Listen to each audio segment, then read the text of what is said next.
Ladies and gentlemen, hello and welcome to It Last. I am Stylosa and I'm back with another Overwatch news blast. So what we've got today is Jeff on the forums. He is back. He's been away for, well, about a week, I think, off the forums, or at least it feels like that. But he's back and he's answering questions. And what we've got here is a very, very interesting post to kick this off with. So the video I put out on the channel earlier on in the day discussed a lot of stuff to do with competitive, the state of competitive now, etc., etc., and the punishments as well. In fact, a large portion of that video went over the whole punishment system and how possibly it probably needs upgrading. Anyway, a user on the forum by the name of Oh It's Freezy put this post up and said, have a red user list. I was playing in fighting games lately and I sometimes see a red label over their battle tag name and it's labelled them as a leaver or disconnects. I also see them get into games with other levers, disconnected player matches for a few games, so I was wondering if you guys can take this as an idea, as a reconsideration. Okay, it kind of broke in English there, might not speak English, his first language, we don't know. But Jeff actually responded to this, and what he says is beautiful.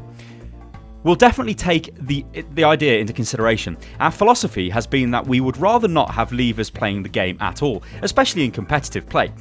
We keep increasing the penalty for leaving and will continue to do so.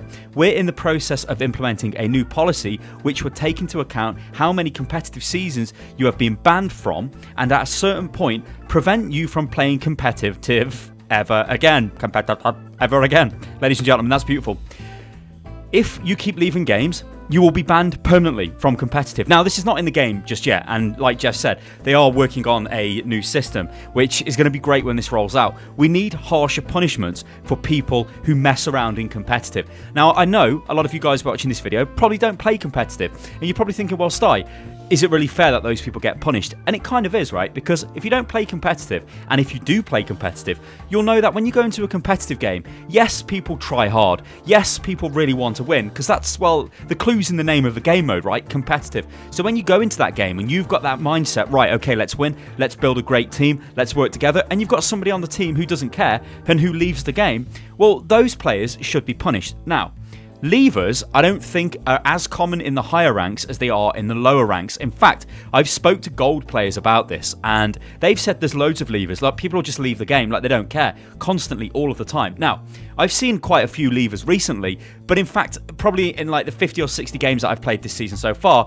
you know, levers wise, I've probably seen 10, which is quite a lot, let's be honest, but it's not every game. And as the season goes on, it will be less and less, because as we get away from the placements, it won't be as bad. But the fact remains, if you're leaving a game, you should be punished. So hopefully, when this system comes out, it should get rid of those guys in lower tiers who just don't care, who are throwing games like, you know, who cares? Let's just throw the game. Because it doesn't matter what rank you are, I always say this, none of that matters. All that matters if you want to be better as a player, you want to become a better player, you want to enhance yourself in some way, and that's all that matters.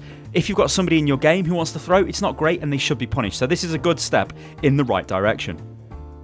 I'd also like to, well, I'm not really equipped to step into this argument, but the whole state of Overwatch on console, I believe you can start secondary accounts, can you? I mean, you guys are going to have to tell me how this works in the comments below, because I do not play on console. And I know there's an entire issue with reporting people on console, which needs to be fixed, so hopefully they bring out the goddamn report system for console players and start dealing with that. Mystery Heroes as well is being changed. So this is what Jeff says about this. We have a number of Mystery Hero fixes on our to-do list.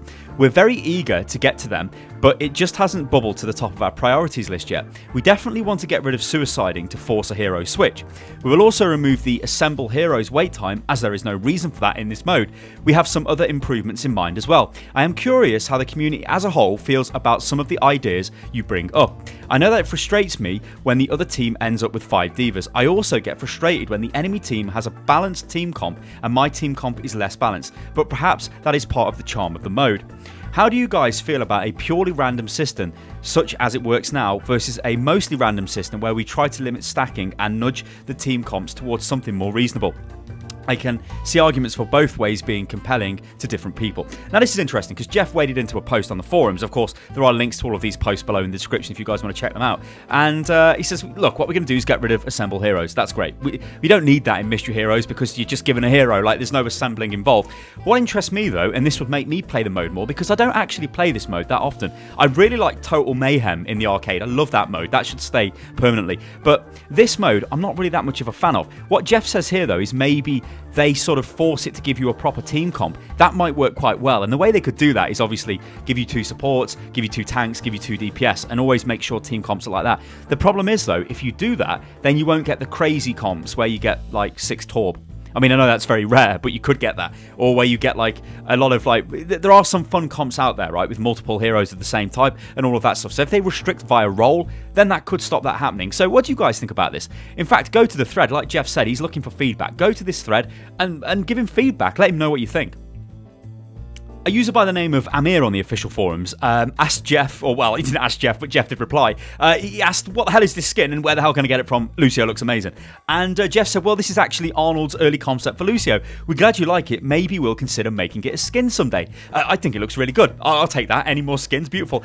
The art book is really amazing. Our art team and our publishing team have poured so much love into that. We hope you enjoy it when it comes. So basically, this is the very fancy Overwatch art book you can buy. It's very expensive, but it's full of all like the concept art and all kinds of mad stuff. If you're into graphic design and that kind of character design maybe and stuff like that, then it will be an awesome purchase. Or you're just an idiot like me and you buy everything Overwatch related, then you'll probably just buy it anyway. Ladies and gentlemen, that has been a Overwatch News Blast. Let me know what you think about this video in the comments below. I've been Stylosa. This is Unit Lost. If you love the video, then like the video, subscribe to the channel. You can follow me on Twitter, which is @UnitLostGaming. You can also join the Discord and discuss these issues in discord.gg/UnitLost. And I'll catch you next time, guys. Toodaloo.